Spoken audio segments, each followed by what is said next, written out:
The remainder of our class is going to be a discussion of the medieval period.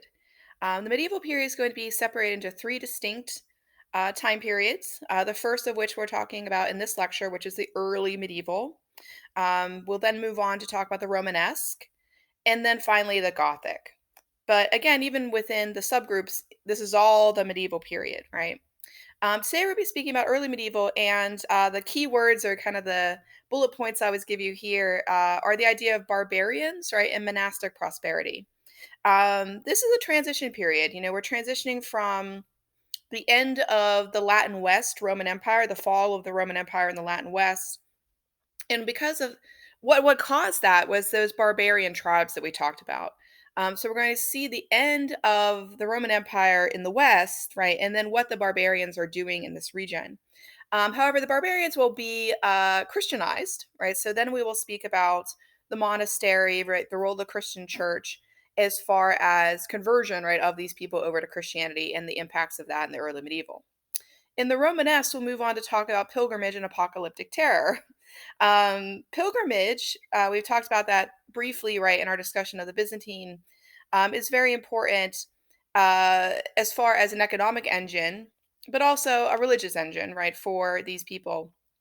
So we'll talk about the role of pilgrimage, traveling to these monasteries, traveling to these pilgrimage churches, seeing relics, seeing sacred sites, and then the kind of buying that would happen, right? What kind of arts goods or arts products would you take away during that pilgrimage? And the Romanesque period is noted for being during the time of the millennium or the year 1000. And so we'll talk about the year 1000 and its impact on the people of the Romanesque.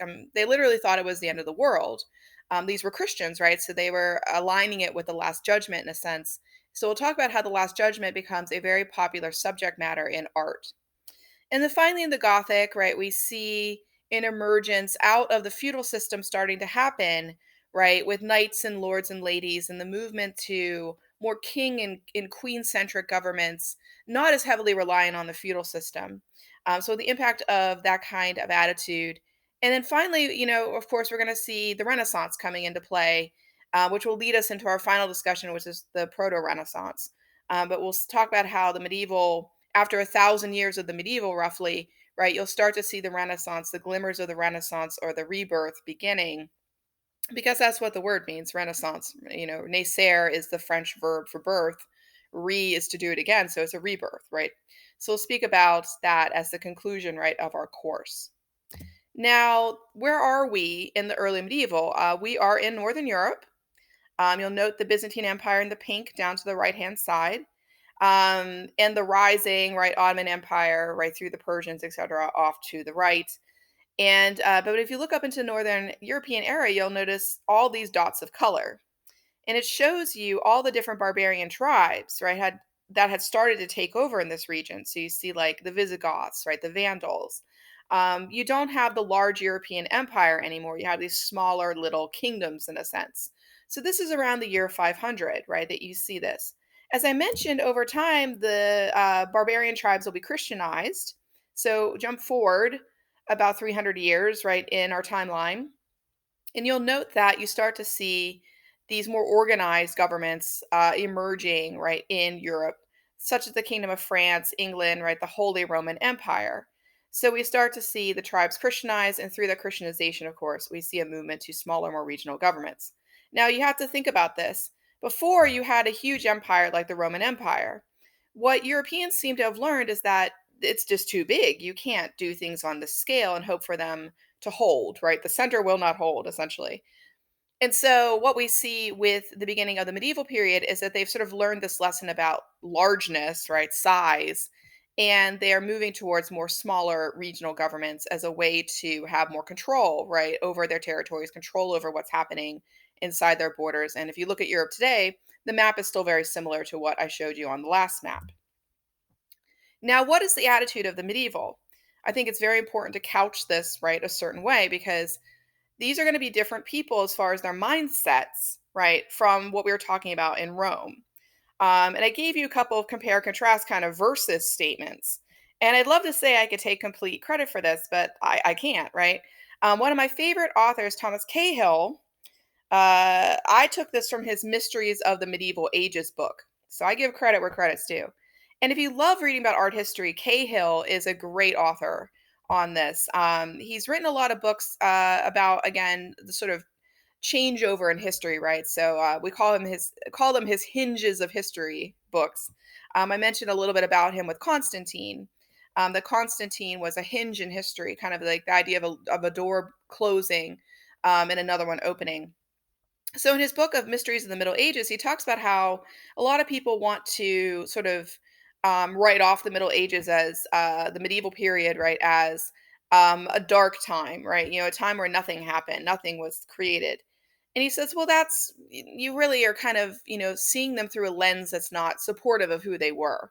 He says, if you learn to look at them the right way, then you can understand what they were doing. For instance, if you look at Romans, they were all about humanism, the individual.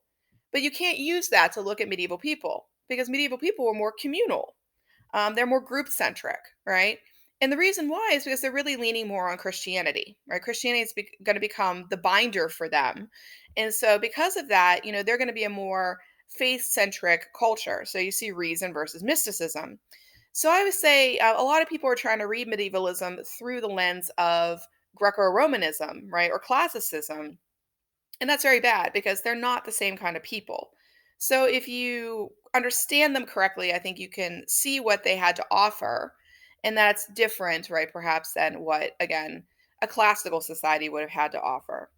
You'll note that some of the names for medievalism, Middle Ages, Dark Ages, most scholars, we don't really use these as a norm because it implies that it's not good again. It's dark, it's bad stuff, or it's in the middle of two things that were better. So we usually just say the medieval period. But again, you could hear these monikers or these names used quite frequently to talk about this period as well. So, one of the things I wanted to mention, of course, is our good friend syncretism or syncretic belief. We spoke about this as a way to get people to convert to something or change to something. And I'd mentioned that the best way you can try to convert people to your way of thinking is you use concepts that are already familiar to them. So, concepts that they already know and understand. When Christian missionaries showed up, right, in Northern Europe, one of the things that they did was think about the mythology that was already on the ground. And I'm using Norse mythology primarily, right, as our framework here. I used to really have to explain Norse mythology quite heavily because people didn't know what the heck it was. Now I can thank all the Marvel movies, right, for making things a lot easier on me. Um, with having the Thor movies because people are now are like, oh, I know some of this, right? I've seen it on a superhero movie, right? But using Norse mythology, Christian missionaries were able to convince the people that what they were pitching was reasonable, right? Made some sort of sense, right? So one of the things they latched onto was the Ragnarok kind of mythology of the end of time, so the end of the world. And they said, "Oh, you guys already have an end of the world. Oh, hey, we have an end of the world too. We call it the Last Judgment, right? Oh, you have a god that died and came back to life. Oh, we have that too, right? So they were able to make these kind of distinctions or lines of connection that syncretically made it easier for them to Christianize these people to pull them over. And Odin's story, of course, is that he's hung on the world tree at Yggdrasil and comes back to life, right? So again, they're pulling from a lot of this mythology and using it. Even something as simple as Jumungard, the world snake, could be like linked to the serpent in the Garden of Eden. So they're figuring out ways to again Christianize these people, and so that's an important thing to note is that the early medieval is a time of transition from paganism, right, to Christianity. In the early medieval period, a lot of the time that's spent here is underneath this need, right, to Christianize.